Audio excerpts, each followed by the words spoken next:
going, guys? Welcome to Cinephellas. I am Kevin Muller, one of the critics here at the site. And today, I am here to review the new movie, Emily.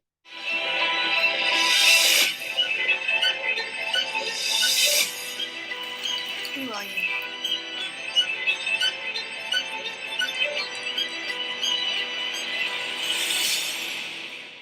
You wait and see.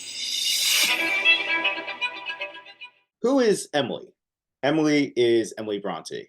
She is the author of the famous book, Wuthering Heights, a gothic romance with dark themes, dark characters, and just an overall darkness to it. It's a book that's been around for 176 years. It is read in English classes, college classes, and probably your girlfriend. And, in the movie, we get a look, an attempt at who Emily is.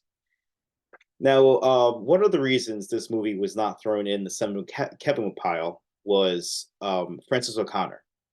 Frances O'Connor is the writer and director of this thing. She is also an actress that I have enjoyed watching in things. She's not a big name, but if she pops up, I'm like, oh, it's Frances O'Connor. She was Monica, the mother of David the Robot in AI Artificial Intelligence, and she played Allison in Bedazzled as the object of affection for Brendan Fraser's character. If you have not seen that movie, definitely watch it. He's amazing. He's hilarious in that movie. Yeah, so in the film, Frances O'Connor gets to kind of have a blank canvas because not much is known about Emily. She died at age 30. Wuthering Heights was her only book. And out of, she had a few poems, but nothing really that stood out. And she was a recluse. She was shy. She was not a people person.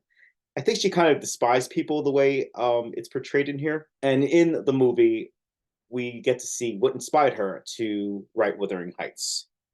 She lives with her sisters who shun her for the novel, saying it's weird, it's eccentric, no man is ever going to love you. But she doesn't care. She's headstrong. She's a rebel. And this comes into play when William Whiteman, played by Oliver Jackson-Cohen, who you might remember from the Haunting of Hill House series, he comes in and he's a pastor, a clergyman. He's young, he's attractive, he's Oxford educated, impresses all the girls. All the girls are like, oh my God, he's single, how do I get, how do I get this guy's information? Emily's not impressed with him, thinks he's a follower. In one of the most humorous scenes, she kind of baws at him during a service like a sheep. This performance is very good. No, she's from Sex Education on Netflix. She was physicist Barbie in the Barbie movie last year. Again, I didn't see Sex Education, so I was really looking forward to seeing, what the fuss was about with her, and she's great. She has very big, expressive eyes, and since Emily is kind of silent and doesn't really talk a lot of the performance that Emma Mackey has to do is through expressions of love, hate, any type of emotion, and she nails it. She nails it, and I'm looking forward to see what else she does. I'm probably going to watch Sex Education. Isabella Field, her, and Amy Lee Wood, all actors who are young that, have impressed me with other stuff that they've done. Now, the problem with this movie for me, and it's a minor problem, is that O'Connor takes such an interesting person and kind of throws her into a typical Victorian romance, which there is nothing wrong with. I've seen a lot of Victorian romances and they're fine. And this one is done well. The cinematography by Nanu Siegel is great. The production value is great. The acting is great. But I just didn't like what O'Connor did with the story. Because there was one scene in the beginning of this film where it takes place at a party. I'm not going to spoil it for you, just in case you want to see this. Completely switches tones for this scene, and it is awesome. It's an awesome scene. It shows the power of O'Connor as a director, Siegel as a cinematographer. It just meshes so well together. But then the movie goes back to just being a romance. And again, there's nothing wrong with that because it's very, very well done. It's a well done movie. One of the other performances I really liked was Finn Whitehead. Now, as I said in the beginning of the review, Emily has sisters who are not really too keen on her.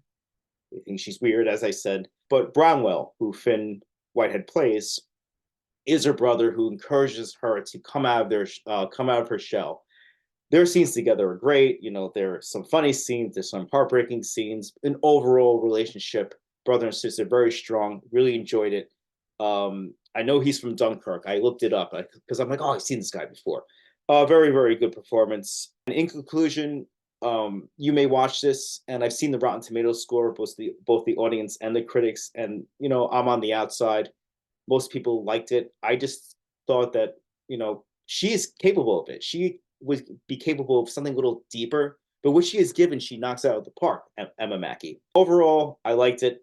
I'm excited to see what O'Connor does in the future. Hopefully, she keeps directing.